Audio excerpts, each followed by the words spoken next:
Sa video na to, i-share ko sa inyo yung 6 na halaman na pwede mong simulan kung nagsisimula ka pa lang na plantito or plantita.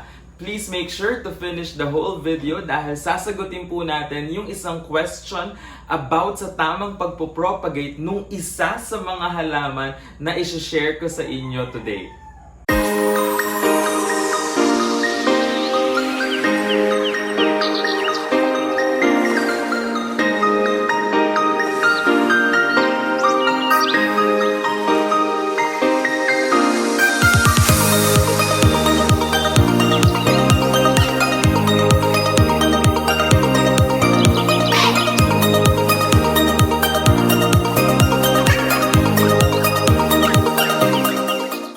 Hi guys, I'm G of lushlifestyleplants and welcome back to our official YouTube channel, Lush TV. So as promised, sa video na to, i-share ko sa inyo yung 6 na mga halaman na po pwede mong simulan kung gusto mong mag-start as a plant parent or plantito or plantita. Una na sa listahan natin ay itong cactus. Itong cactus, kahit pabayaan mo na lang siya, hindi siya mamamatay. Dahil ito ay isa sa mga pinaka-resilient na halaman. Just make sure na tama po yung soil mix na ginagamit ninyo. Dapat gumamit po tayo ng cactus and succulent na soil mixture. Medyo mabuhangin yun na soil mixture dahil doon po sila mas nagtathrive.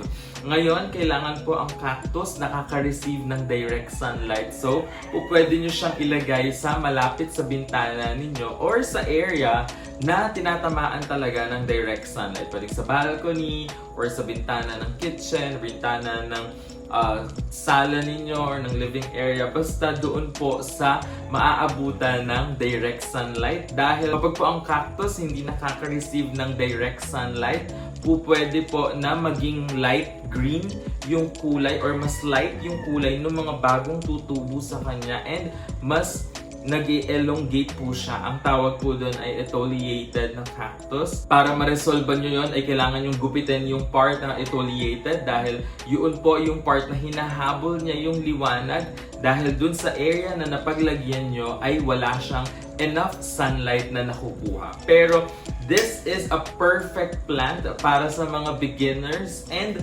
nakaka-absorb din po siya ng radiation. So kung naka-work from home kayo, pwede niyo siyang ilagay malapit sa computer ninyo dahil nag-a-absorb din siya ng radiation. Next naman po sa listahan natin ay ang snake plant na semi-succulent kaya madali din po siyang buhayin. Kamukha po ng cactus, kailangan itanim nyo siya sa cactus and succulent na soil mix para mas mag-thrive po siya. Itong snake plant, kahit hindi mo siya diligan ng ganong kadalas, kahit once a month lang, promise, kahit once a month mo lang siya diligan, hindi siya mamamatay. Share ko lang sa inyo, meron akong snake plant before na naiwan sa place namin sa Manila and then for 3 months, hindi ko siya nadiligan dahil nag-lockdown, nandun ako sa probinsya. Hindi ko siya nadiligan for 3 months and buhay na buhay pa rin yung snake plant. Unfortunately, wala siya ngayon dito pero buhay pa rin yung snake plant na yun even after 3 months na hindi ko siya nadiligan. So, hindi mo talaga mapapatay yung snake plant na to. And kapag po yung snake plant ginupit nyo, makikita nyo yung loob niya basa. Kasi po, nagsusstore siya ng water kapag diniligan natin siya para maging self-sustaining siya. Kaya hindi siya kailangan na dinidiligan ng madalas. Again, snake plant. Ang benefits din po nito sa paglalagay ng snake plant sa loob ng bahay is mas mahimbing yung pagtulog ninyo kung ilalagay nyo siya sa bedroom ninyo. And again, ito ay hindi nyo mapapatay na halaman. Kaya sa mga beginners dyan, kung gusto nyo magsimula, pwede kayo magsimula sa snake plant. Susunod naman po sa listahan natin ay itong ZZ plant. Meron na rin akong video na nagawa sa care tips kung paano tamang alagaan yung ZZ plant. Ilalagay ko po yung link dito sa taas. So, i-click nyo na lang dyan para mapanood ninyo. Ito pong ZZ plant, just like snake plant, ay meron din siyang mga nasa-store na water dito sa mga stems niya. So, hindi rin po siya nagre-require ng madalas na pagdidilig. Ito actually kahit every 2 weeks or every week nyo lang siya diligan, okay na okay pa rin yung ZZ plant. And mag-iingat lang po kayo kung meron kayong pets dahil meron siyang calcium oxalate itong ZZ plant na kapag nakagat po ng pets natin, meron silang mararamdaman na stinging sensation, yung parang nag-ground sila. So, yung iba po nagsusuka yung mga pets kapag nakakain nung mga halaman na merong calcium oxalate. So, just make sure po na ilagay natin yung ZZ plants sa area na hindi maaabot ng mga pets natin kung meron kayong pets. And if ever po yung pets ninyo nakakain na nung ZZ plant, dalhin nyo na po kaagad sa vet yung pet ninyo and just make sure na alam ninyo kung ano yung plant na nakain niya para kapag dinala nyo sa vet, alam nung doktor kung ano yung gagawin nila sa mga pets ninyo. Isasama ko din dito sa listahan natin itong Syngonium dahil based sa experience ko, sobrang dali niyang alagaan and sobrang dali niyang paramihin. Kung maraming beses ka nang nag-fail mag-propagate ng halaman before, ibahin mo itong Syngonium. Dito ka mag-start mag-propagate dahil hindi pa ako namatayan ng pinropagate ko na Syngonium. Minsan kapag nagpo-propagate ako ng pothos, minsan merong mga hindi nakaka-survive. Pero itong sa Syngonium, never pa ako nakakita na namatay yung ginawa kong propagation sa Syngonium. Hindi siya maarte sa soil mixture and sa pagdidilig nito kahit once a week lang or even twice a week, depende sa condition na pinaglalagyan nyo sa kanya. And kapag nakikita nyo itong mga patterns sa dahon niya, sobrang ganda. And kahit na yung iba, ang tingin lang sa Syngonium is parang basic na plant. Kasi nga, very common yung Syngonium, di ba? Pero yung pattern na ibinibigay niya sa atin, ang ganda. I don't want to consider this as a basic plant dahil sa pattern ng mga dahon niya. Pero kung bago kang plant parent, subukan mo rin na magkaroon ng Syngonium dahil madali siyang buhayin, madaling mag-propagate. So mapaparami mo agad yung mga halaman na meron ka. Isa pa po sa madaling alagaan na halaman ay itong pothos or money plant.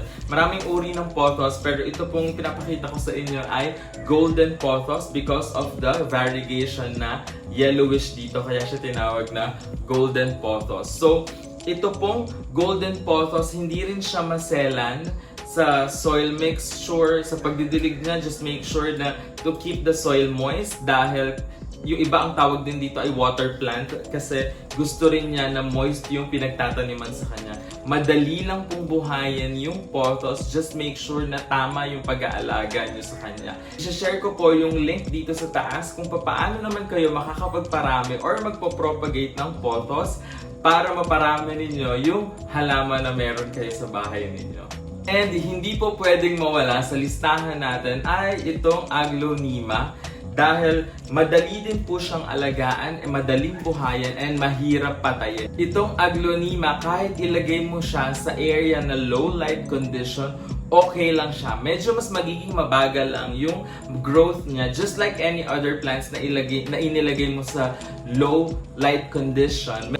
Medyo mas magiging mabagal lang po yung pag-grow niya, pero madali din siyang alagaan, hindi siya madaling patayin. Kahit once a week mo lang siya diligan, okay lang. So kahit kung busy ka sa work or marami kang ginagawa, meron ka lang isang araw para magdilig ng halaman, that's okay. Hindi siya masyadong maselan sa pagdidilig. And sabi ko nga sa inyo, yung location, kahit na low light, magta-thrive pa rin yung Aglonema ninyo.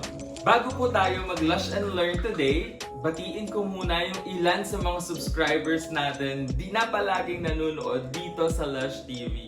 Hello po kay Risha Lorca, kay Eva Domingo de Leon, kay Carmel Digno, kay Ella Avenyon, kay Sheila Marie Gilalas, kay Bahista Ako, kay M. Santillan, kay Jam Carese, kay Eric Iranon, kay Meg Mix Channel. Salamat po sa palaging panonood ng Lush TV and sana ma-share nyo pa sa marami nyong plantito and plantita friends yung mga video natin para matuto din sila dito. And kung gusto nyo pong ma-shoutout, mag-comment lang kayo dito sa video namin and kayo na yung susunod na isa-shoutout namin. Yung question of the week natin para sa Lush and Learn ay related sa propagation nitong pothos. Yung question po ay nanggaling kay Victoria Alikbusan. Ang sabi niya, tanong ko po, bakit di tanong ko po, bakit di mabuhay ang snake plant ko na na-propagate ko,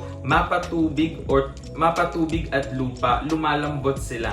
Ano po kaya ang dapat gawin? Salamat po.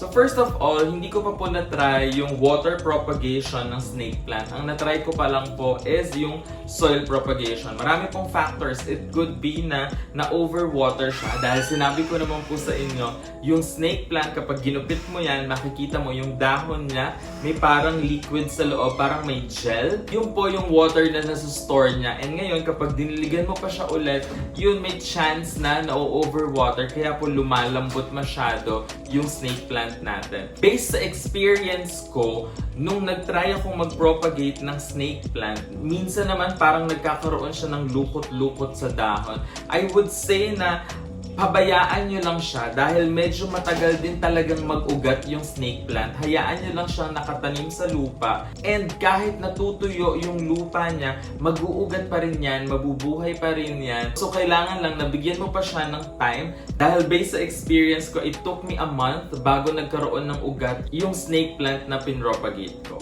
So we hope na meron po kayong bagong natutunan dito sa video natin. Kung nagpaplano kang magsimula sa plant parenting journey mo, kung gusto mo nang maging plantito or plantita, simulan mo dun sa mga halaman na binanggit ko, and for sure hindi ka mamamatayan ng halaman and makukuha mo yung mga benefits na ibinibigay ng pag-aalaga ng mga halaman. Again, kung nagustuhan nyo po yung video na to, please do like and share it to your plantita friends para mas marami pa pong matuto ng mga tips natin.